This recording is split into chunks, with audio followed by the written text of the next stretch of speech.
Hi, my name is Michelle and I'm a mental health occupational therapist.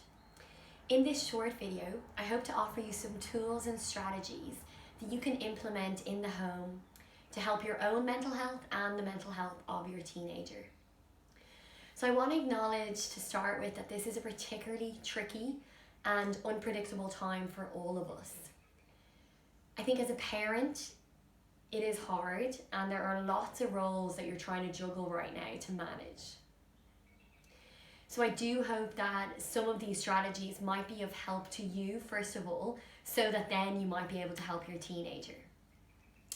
So to start with, I want to explore how you're experiencing the current stress, how your emotions are, and then we might chat about how you can then broach this kind of a conversation with your teenager. And then perhaps we'll finish by talking about routines and fostering a sense of meaning and purpose in our lives during this time. So to start, let's chat about how you're responding to stress. It might be useful to grab a pen and paper and think about how are you reacting at the moment? Are you finding that you are isolating yourself more? Are you more agitated? And what kind of feelings are bubbling up for you? So take a moment even to jot them down and to think about that. How are you coping? And then perhaps spending a moment to notice how these feelings are manifesting in your body. So do you ever notice that if you're sad, you feel it somewhere in the body, or if you're anxious, is there a certain body part that signals that for you? Have a moment to acknowledge that. So I'm offering you this moment of reflection so that you will be more in tune with your emotions, so then you can have this conversation with your teenager a little easier. So moving on to step 2, talking to your teenager at home. So I think the most important thing with this is that it's conversational, it's normal, and it's very much so you're sharing what's going on for you, hoping that they might share. They may not, but you're going to bring your own feelings to the table as well.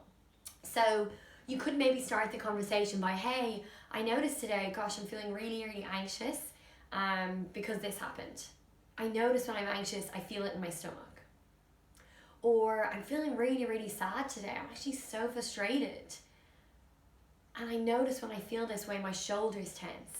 Do you ever notice that?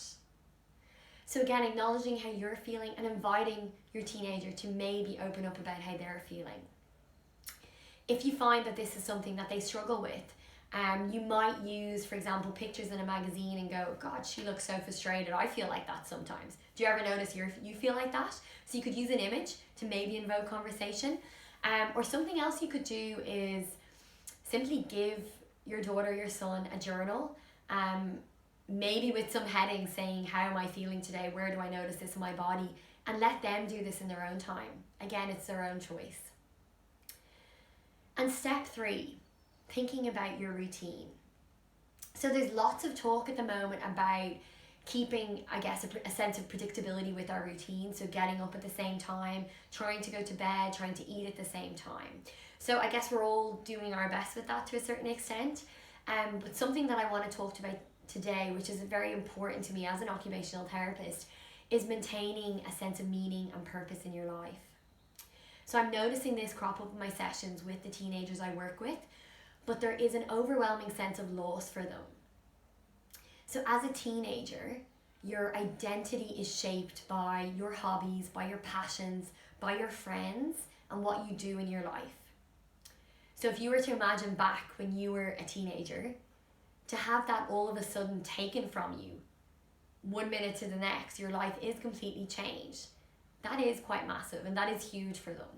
And I think for some of us, we're forgetting about this sense of purpose and meaning. As adults, we're probably a little bit better at times at adapting to that and maybe still trying to foster that sense. But for young people, they sometimes feel lost if they don't have their hobbies. So this can be really useful to have this conversation and acknowledge this first of all, again, in a very normal way. Maybe saying, hey, I've noticed I really miss my walking group. It made me feel so good. I felt like I was good at walking. I was getting somewhere. What's it like for you not being able to go to football every week? That must be really frustrating. And you were doing so well. So it's really important that at the moment we give our young person or our teenager a space to maybe grieve that hobby that they're missing. And then also acknowledge that this is short term, and that this will pass and they will be back doing their hobby again.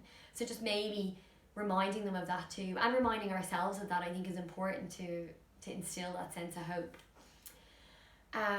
But what we can do with your routine is perhaps say to them, hey, this is tricky for you. How about each one night in the week we dedicate to you and your hobby? And maybe it's, if your son is into football, perhaps we do a quiz all about football. And maybe it's something different for your daughter. And then another night perhaps for you.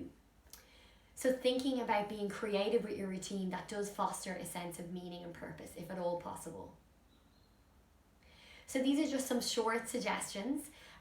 If you're noticing that you or a young person in your house is particularly anxious at the moment and feeling overwhelmed, I am going to do another video offering you more calming strategies, some visualization practices which might be of use to you. So keep a lookout for that.